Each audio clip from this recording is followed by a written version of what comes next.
What's happening, people? My name is Mr. London Plumber. Today I'll be talking about things I wish I knew before I started plumbing and things I know now as someone who has been doing plumbing for 18 years, and I've got quite a lot of experience because I share my content on social media, which most of you guys hopefully should have seen, and if you've not seen, What's happening, people, and welcome back to my channel. My name is Mr. London Plumber. I'm a plumber from London, and we're going to discuss plumbing on my channel, so make sure you like, share and subscribe.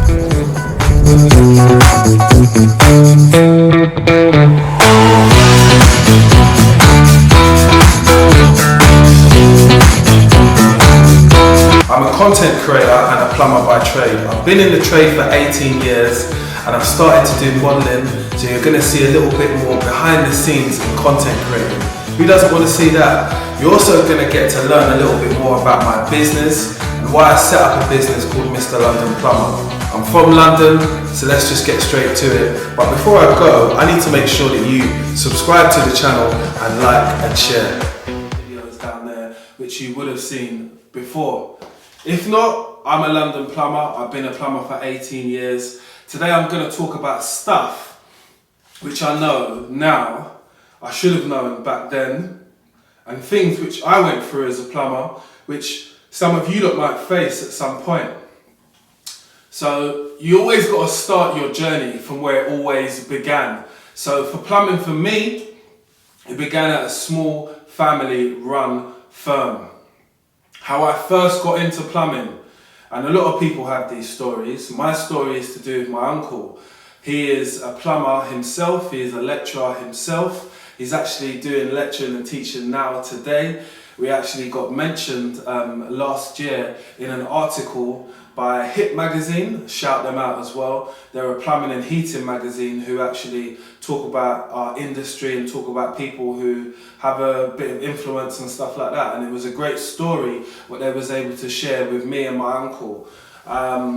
So he got me into it. My first experience of plumbing was a job which came up by fortune. You know, these things happen, innit? A lot of plumbers who are seasoned plumbers, they have numerous amounts of jobs. So my uncle always planned his schedule like that. So, right, well, going to this job is to do this bathroom.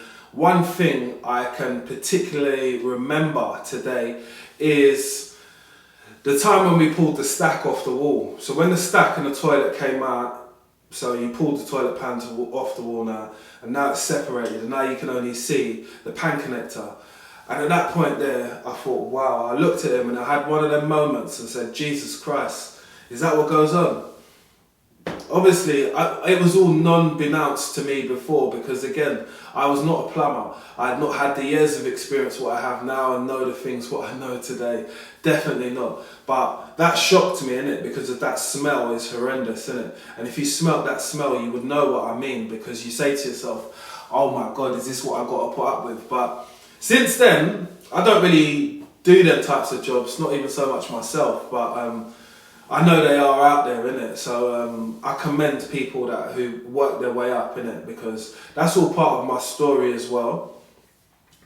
So after we've got this first job out and done now, I'm thinking to myself, yeah, I could do this, you know, uncle. So my uncle is a manager at a plumbing firm, which is called Claremore Mechanical, which is situated in East London. And it was a good company to work for. I can only say but good things. I was partnered up with a guy called Jack. I'm going to show you a picture of Jack now. This is Jack.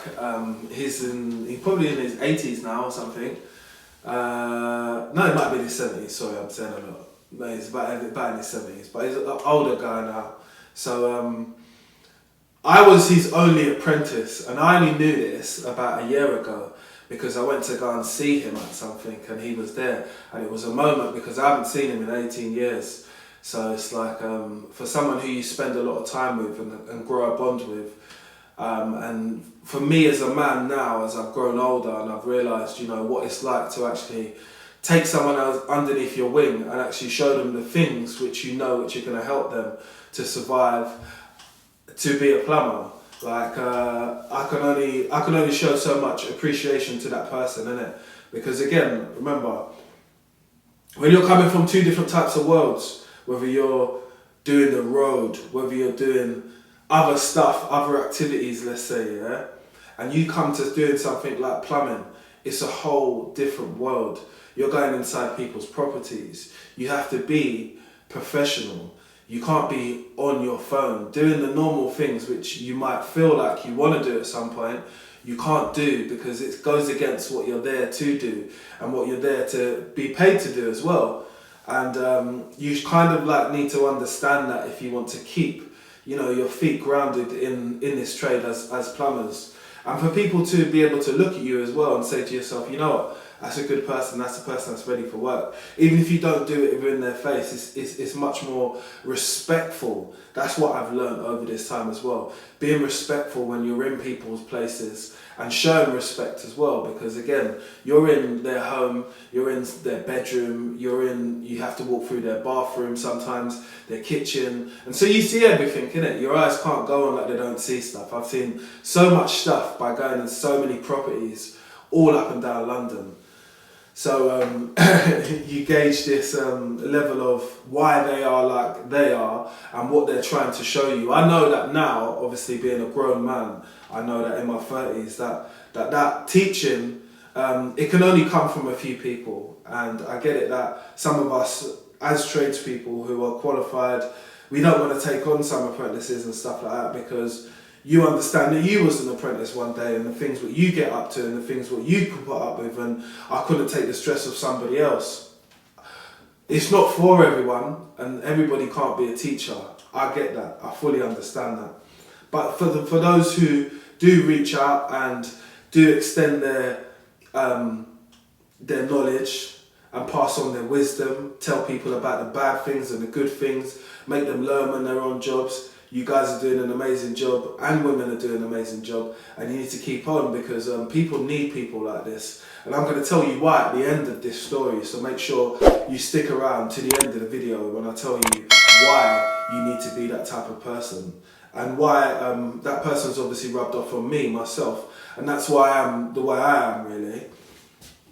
Right, so working with Claremore, we got to do a range of different types of jobs. So we was mainly doing commercial jobs. So I worked on a university site, which was Middlesex University. I'm sure one of the campuses, it's not even there anymore.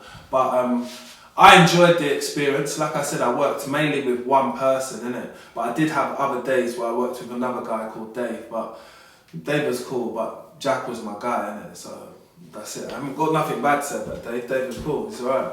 I think I even got some old pictures which I'm going to put down here so you can see Dave. And this is some pictures from my early days of my apprenticeship. I've always wanted to share these on social media so you guys can see the journey in it, because I think sometimes when you present a nice package to people, people don't understand what happened before. So this is why I'm making this video, to talk to you about my apprenticeship, what it was like, and those sequels of times and how I was feeling. And when I reflect now as a grown man, how I feel about it now, right? So I'm gonna need a drink for this one as well. You guys should get a drink as well, because I'm gonna sit down and talk for a minute. Don't normally do that in between videos, but trying to keep it as professional as possible. Right, so we're at the stage where I'm working for Claremore and I'm in my first year of my apprenticeship. One thing I've got to say is that, and this is why I say that why Jack was so impactful for me as an apprentice growing up, is that when I was going to college, he's the first person asking me about what homework I'm doing, what subject I'm doing, what does it cover, what did you talk about in your lesson, what did you learn? And those questions resonate with you because you now have to rethink about them. And I know this because I'm a plumbing lecturer now. Do you get it? Like when someone's doing that side of the work and someone's giving the deliberation, which is what you get when you're in college, it's a mixture, but it's probably going to stick better. And I feel that maybe that's why the apprenticeships are working in my day more than they will so much be working now today. Not to say they're not working today, because some people are coming lovely apprentices and I'm watching a lot of their TikTok videos, and it's encouraging me to even share more content. I've always shared my content during my time, but I wish I started from like way back then, because I would have been crushing the game. But I'm here now, and at the end of this video, again, I'm going to talk about the content bit, but that's for at the end. At the end. You want to stick around to that end bit, that will be at the end of this video. I'm not going to not cover that. I am going to say something important about that as well. So the early times of just being at this firm, it was a mixture of different trades. So I worked with a guy called Mick, and Mick was a drainage engineer. I really liked Mick as a person. Seemed cool, like geezer, and showed me a little bit about drainage. I don't know how much I could remember today, but I do know a little bit more extra because I've been on jobs a few times with a few drainage engineers, and I've always been interested because I used to go out with him like every Friday. I think every Friday I used to work with him. So Claremont gave me a fruit barrel of like mixtures of like tradespeople to work with, right? So they gave me a drainage engineer to work with, so I got to understand about I got to understand about waste pipes, I got to understand about how to unblock stuff, and I got to understand about drains and stuff like that, down pipes and all that stuff. That's what we covered with that guy. So on the other side, I was set up with electrician as well. So I worked with a guy called Bob for a little bit, and I worked with another guy called Mick as well. Who taught me more stuff? Probably Bob at the time. One or two things. He was a nice guy, I liked him. Funny guy as well. He's quite funny. Funny character as well. I like him, man. Shout out Bob, man. And to this day now, all I can remember them guys as in people, as if you wanted to learn something, you could just ask them, they would tell you. And they were more than willing to tell you. And I think having that type of attitude, what they had then, helped me grow into the person I am now, and to be able to help others, probably online, which I've had a lot of success with now, which is helping them to learn the trade and helping them to be interested in the things what they're doing, because it makes your future, if you choose this type of future as a plumber, it makes it easier for you. So those were some key people. So we had the drainage, the electrician, and then Jack was a heating engineer, and he was a Corby gas engineer as well. That's how long ago it was, but he was the next level, man. The vivid things which I remember about my apprenticeship in those early days, the first memory of getting my first tool, I got my first adjustable. It was a Barco. I still got it today, and I think it was a size 8, and I got that when I was like 18. I was gassed. I was over the moon. When I got this one tool, you know, like you can do a lot of things with one tool, but I've got my own now. And obviously for like 6 months before, I was going to the van and getting his, and get me my tools and get me my tools.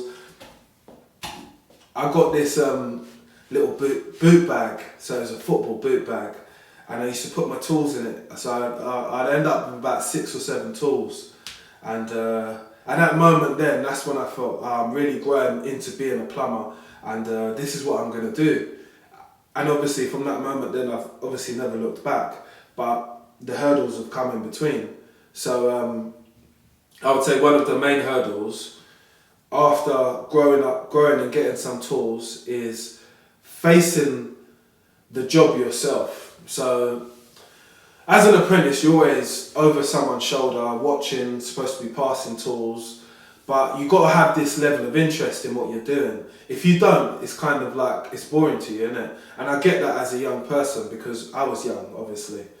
But I know now that if you have that level of interest, like why, or you want to know, or you have an interest, which a lot of people do, which is going to be about money, isn't it?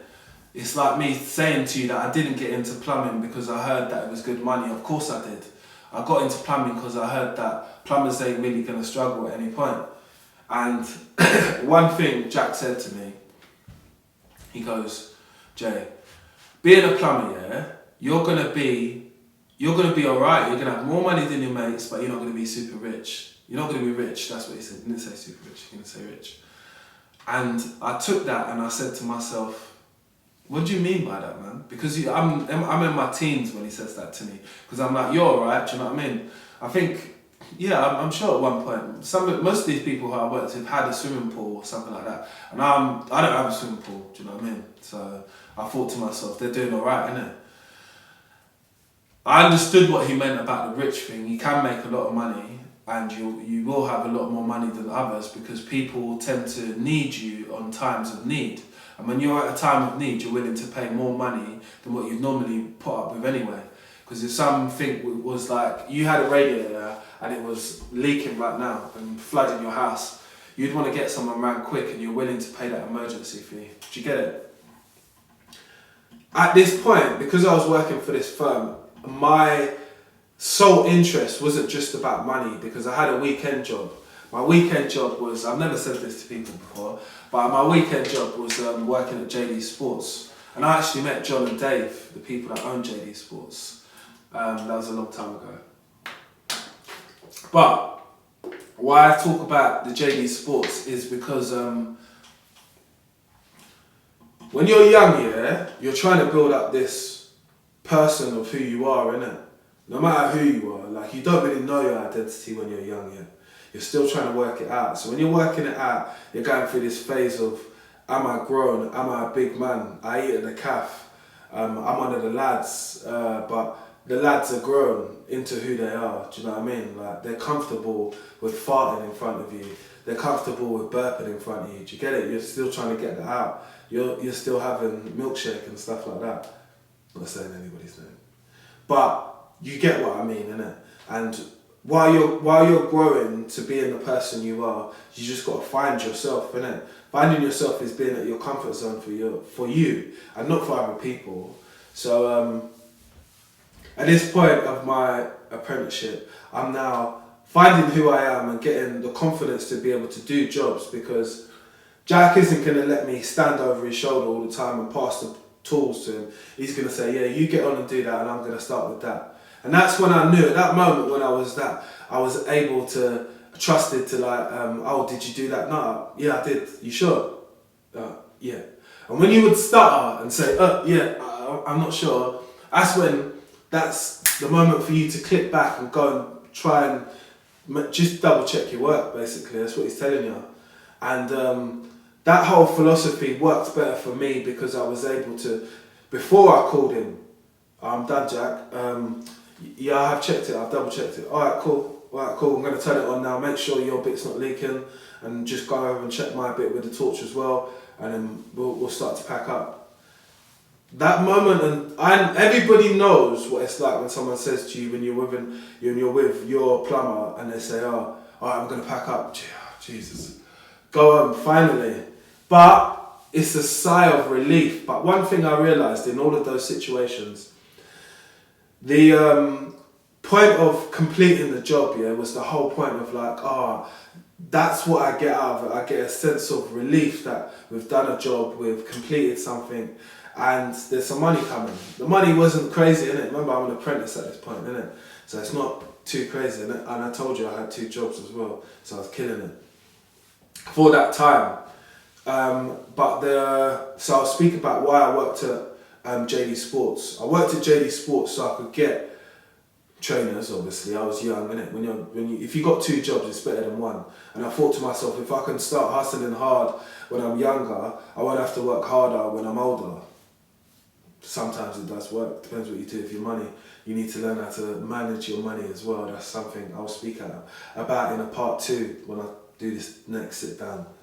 But at this point, I just wanted to gain good customer service, innit? Because I've realised talking to people was a big part of my job, and there was a point of me which was a bit shy to speak in front of people, innit? But you've got to gain this confidence for yourself to be able to explain the job, but also to tell people what's up, and for them not to believe or think that, oh, you're just trying to con me, oh, you're just trying to make some money. No, I'm just trying to tell you that's up as well. If I fix this, it's gonna work for a bit, but you need to change that.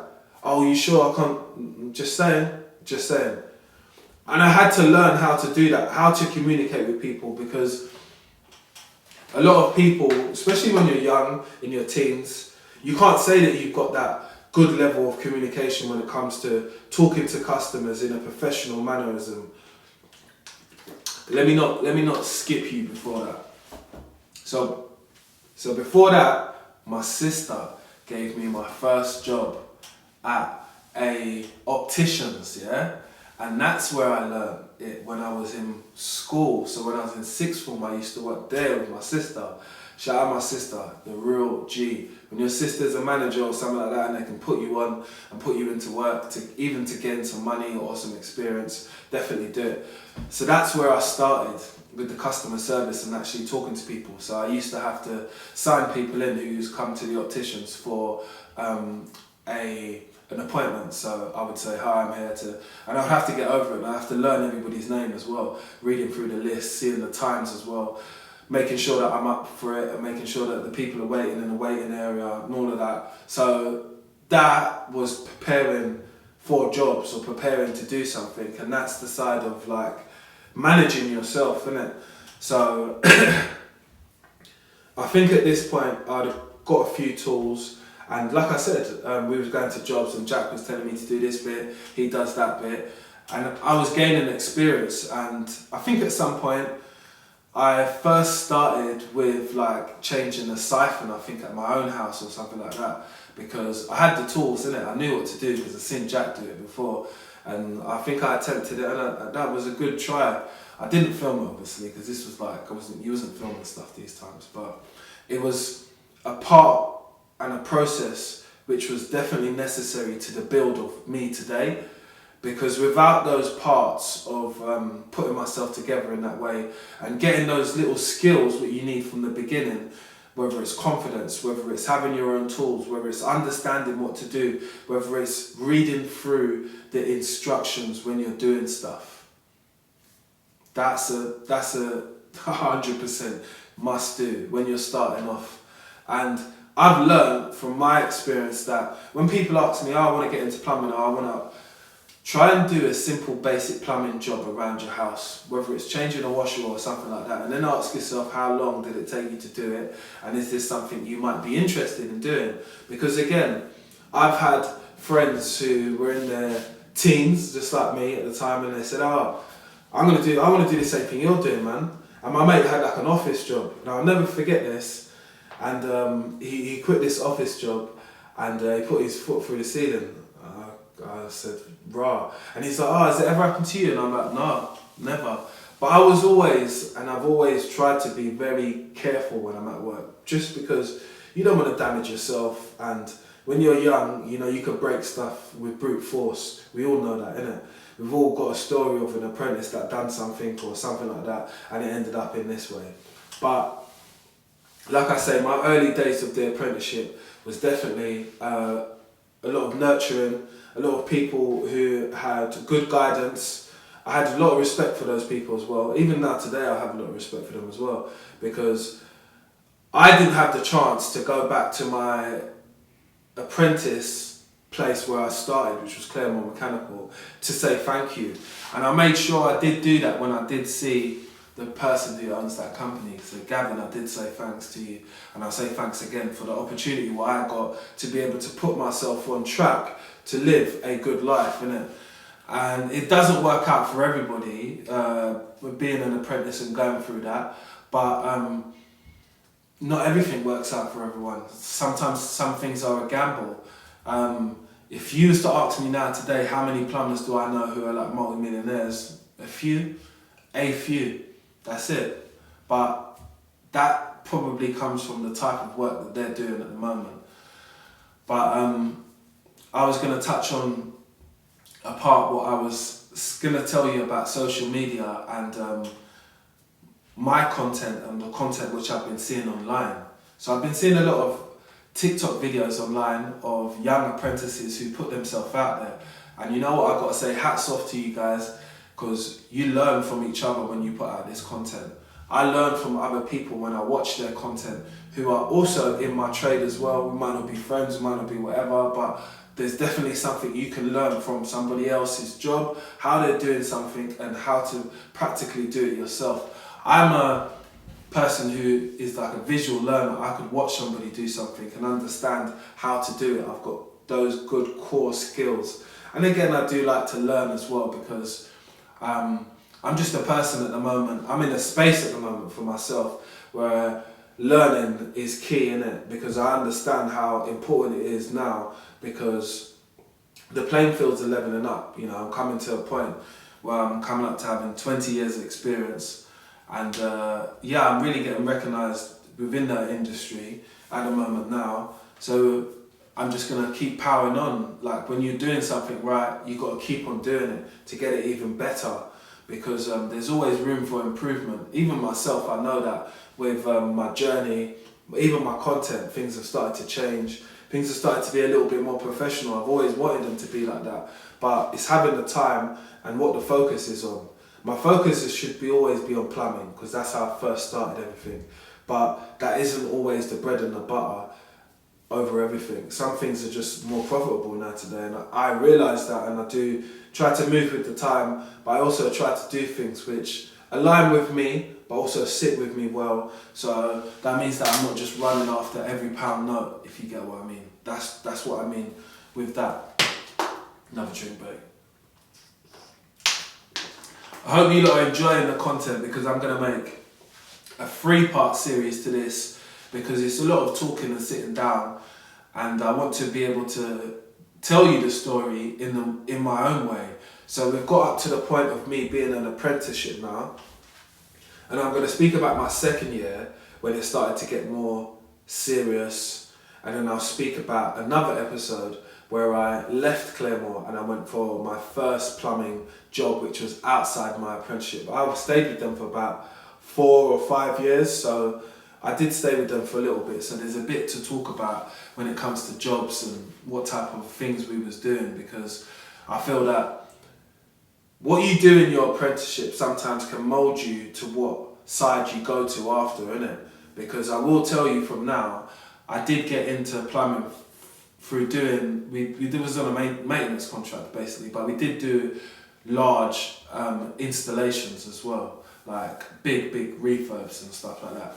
So I will talk about that as well, and I'll speak about how I got into domestic work as well, because that's been a big part of my content as well, and that's something which I've learned from every single time when I've started to do jobs. When I do jobs, that'll be a whole episode, because we can talk about a lot of stuff there in that episode. But I hope you've enjoyed this bit of content, because I've tried to make it the beginning of my journey, because being on YouTube, you're going to see a lot of different content from me and from stuff I've collabed with and stuff like that, but I always wanted to tell people the story from like when it started, because these stories actually motivate other people to get on and do good things. Yesterday I was on my Instagram, which I leave the handle underneath this video. One of my apprentices from about 6 years ago, he's got his own plumbing business and he has 14 people working for him. You see that story for me, that made my day. It's making my day even today thinking about it, because he said that I was inspiring to him, and that he remembers the words what I told him. And again, even at that point then, I was still on my come up anyway. Do you get it? But I tell people real stuff. If you're interested and you want to know, and I got you underneath this like mentorship, because I was lecturing them at the point. And yeah, I always give people real words of wisdom and tell them the truth, man. I don't shy away from nothing.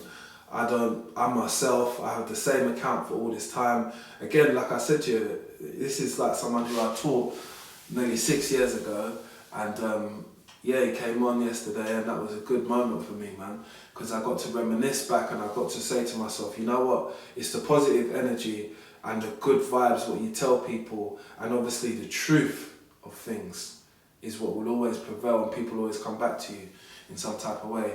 But make sure you're liked, shared and subscribed, because this one's went on for a little bit, and I'll see you on the other side. It's Mr. London Plumber. Let's get it.